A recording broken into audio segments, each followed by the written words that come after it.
नमस्ते सम्पूर्णलाई। म चाहिँ ह्युमर ओभरसिज चितवन नारायणघाटबाट बोल्दैछु।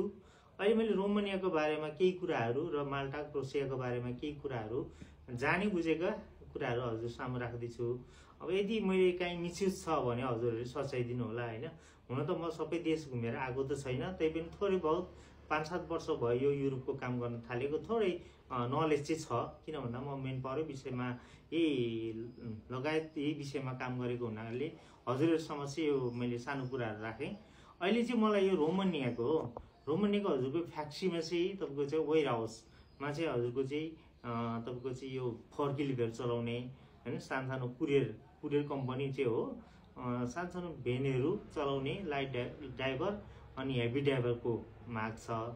रोमानियाको लागि स्यालेरी चाहिँ 550 USD, खाना बस्न फ्री छ, 8 घन्टा 5 दिन काम हो। अनि साथै अब नेल आर्टको लागि, लेडिजको लागि नेल आर्ट ब्युटिसियनको लागि 550, खाना बस्न फ्री। यो चाहिँ रोमानियाको लागि है।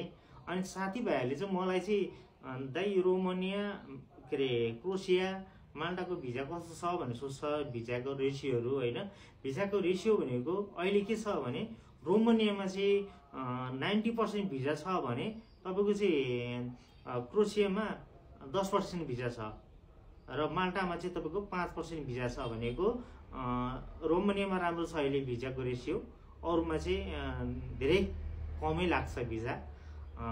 त्यही भएर मैले चाहिँ तपाईँहरूलाई सानो एउटा जानकारी चाहिँ मतलब यो भिडियो बनाएको हो।